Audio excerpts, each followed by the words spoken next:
As a new or incoming member to a state medical board, there is much to learn about the structure and function of medical regulation in your state.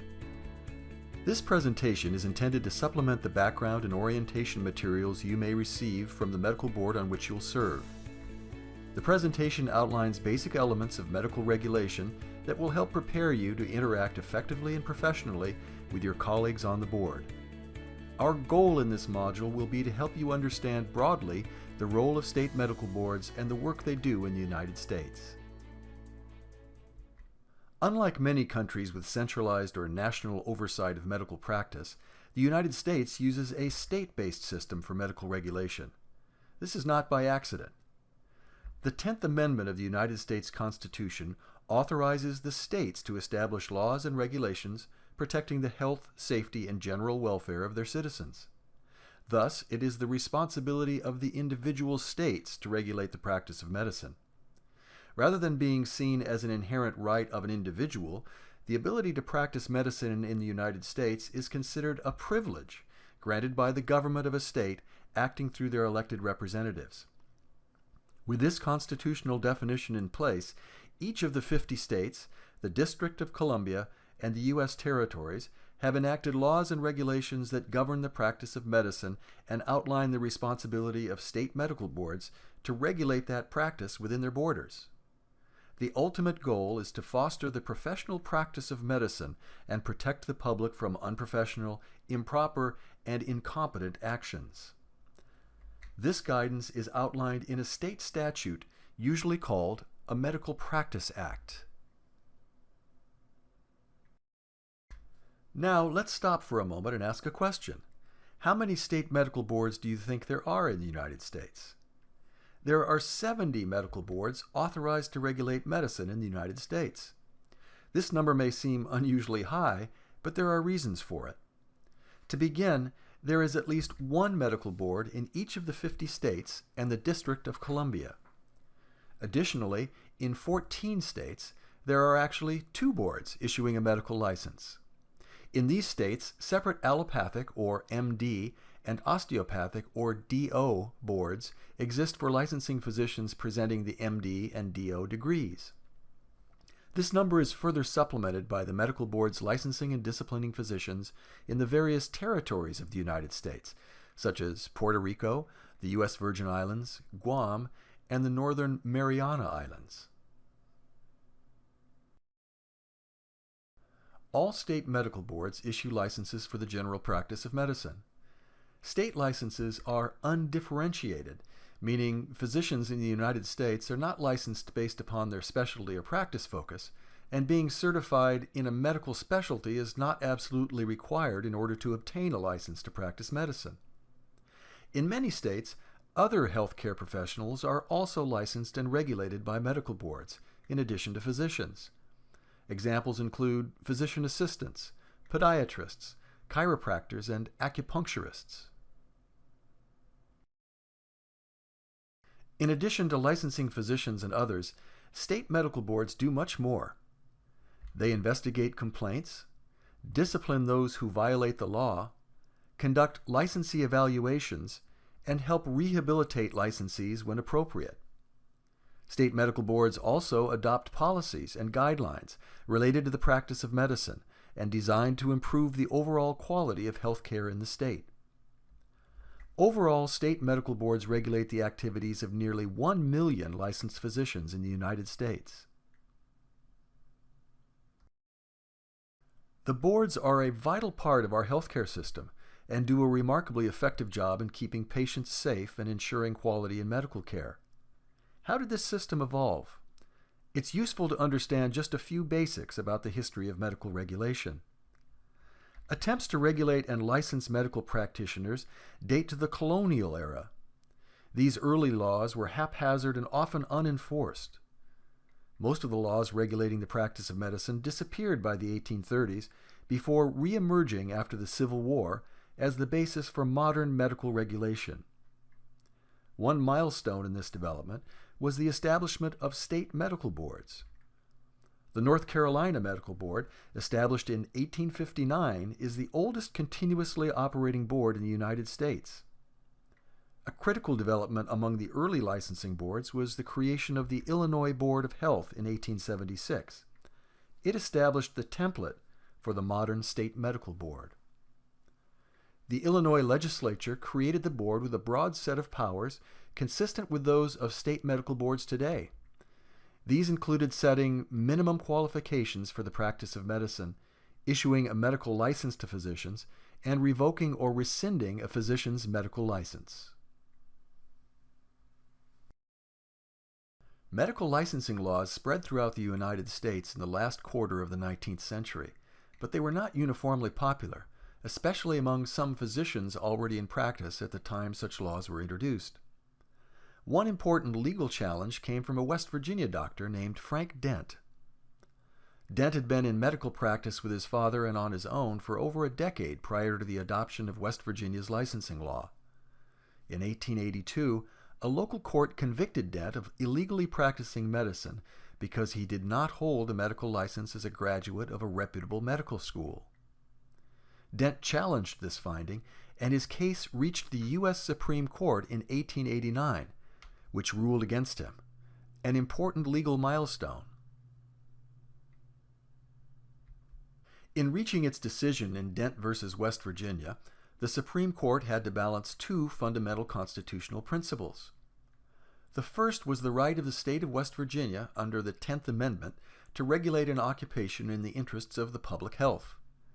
The second was Dr. Dent's due process rights, protecting an individual employed in a lawful occupation, like medicine, against arbitrary decisions. The Supreme Court ruled in favor of West Virginia. In reaching its decision, the court acknowledged the right of citizens, including Dr. Dent, to engage in their lawful profession. However, the court found this was not an unlimited right, and that the state might impose reasonable restrictions, requirements, or conditions. The court believed such restrictions were especially appropriate in the case of medicine, as it noted the careful preparation, the skill, and the learning required of physicians for the protection of society. This seminal case upheld the power of state medical boards to regulate the practice of medicine within their jurisdiction, and led the way for the growth and reach of state medical boards as they exist today. The structure and authority of state medical boards vary from state to state. Some boards are independent and maintain all licensing and disciplinary powers, while others are part of a larger umbrella agency, such as a State Department of Health, exercising varied levels of responsibilities or functioning in an advisory capacity. State medical boards are typically made up of volunteer physicians, physician assistants, other healthcare providers, and members of the public who are, in most cases, appointed by the governor. In recent years, non-physician board members, often referred to as public members, have become more common. The vast majority of boards in the United States now have public members. The state legislature determines the financial resources of most boards. Funding for medical board activities comes from the licensing and registration fees for physicians, physician assistants, and other health providers, and/or state budget appropriations. Most boards employ an administrative staff that includes an executive officer, attorneys, investigators, and licensing specialists. Some may also have communications or policy specialists. Some boards share staff, such as investigators and attorneys, with other state regulatory agencies. As we noted earlier, every state and territory in the United States has existing law addressing the main elements behind the practice of medicine. This legislation is generally referred to as the Medical Practice Act for that state. In your work as a state medical board member, the Medical Practice Act will be one of your most important tools, helping you make decisions on a wide variety of issues. You should become very familiar with it. Just like the legislative template for the Illinois Board, written over a century ago, your state's Medical Practice Act defines the practice of medicine. It creates a legally constituted state medical board, sets standards and qualifications for licensing physicians, defines unprofessional conduct, and establishes a mechanism for taking disciplinary action against licensees involved in unprofessional conduct. Though the practical elements of medical regulation can seem complex, the general purpose and mission of every state medical board is clear. It can be summed up in 2 words: public protection. This means that the role for all members of the state medical board is to regulate keeping the best interests of the public in mind, not the interests of the medical profession or other health providers. There are basically 3 functions for state medical boards: licensing, discipline, and regulation. Licensing is the function that probably first comes to mind when thinking about state medical boards, but the disciplining of physicians, when called for, is often the most time and resource-intensive activity for boards. Sometimes a patient comes away from an interaction with their physician or other healthcare provider feeling they have been wronged in some capacity. They may choose to file a complaint with the state medical board. Individual boards receive hundreds, even thousands of complaints annually. These must be evaluated to determine if they fall under the board's legal purview. An investigation may be necessary to ascertain basic facts behind the complaint. A series of steps is then involved, leading in some cases to hearings, adjudication, and disciplinary steps, which may include revoking the license of the physician or healthcare provider involved. In addition to licensing and discipline, state medical boards have a responsibility for regulating the ongoing practice of medicine by physicians and others. Regulation includes making rules that carry the force of law and clarify statutory provisions of the Medical Practice Act, such as investigative or licensing processes. It also includes developing policies that clarify expectations and provide guidance to licensees on best practices or specific medical activities.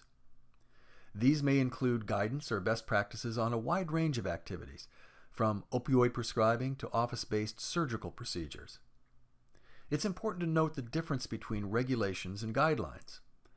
Regulations represent a minimum standard and must be followed, with the force of law behind them, while guidelines are optional and should be followed. This is a key distinction. Boards often play an ongoing role in physician education.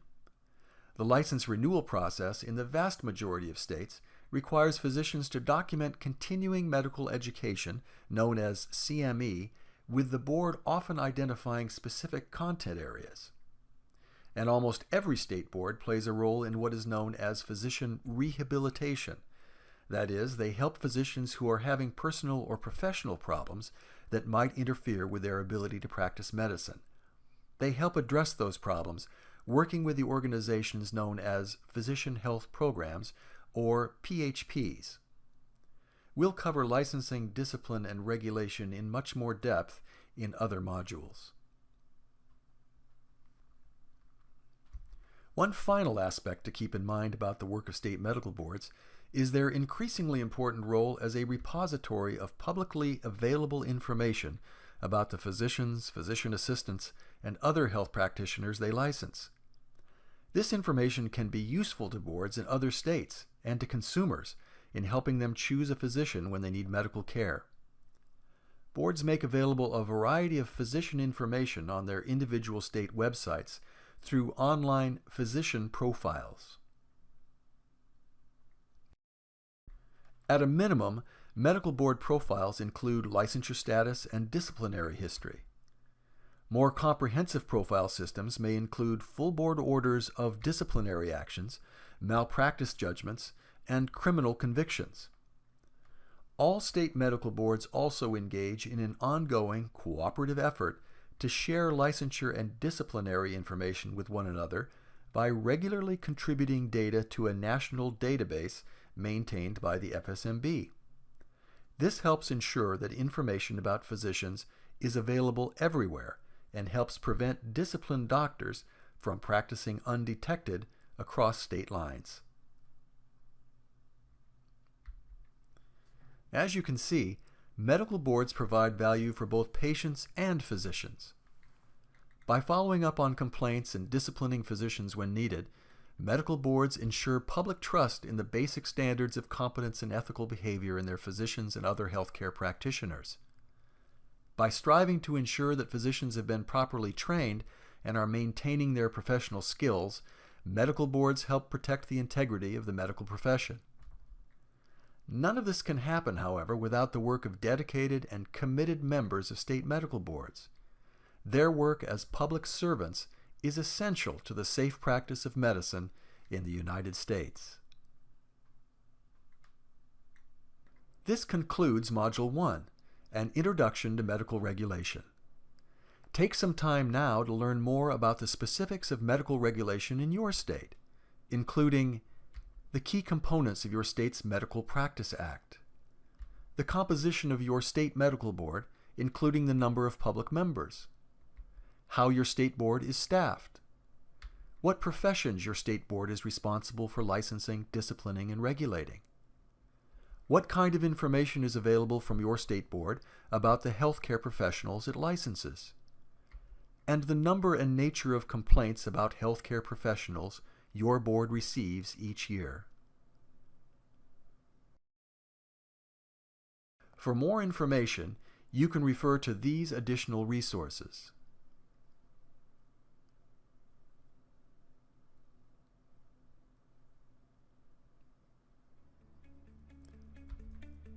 This concludes your Introduction to Medical Regulation. More educational modules are available at www.fsmb.org.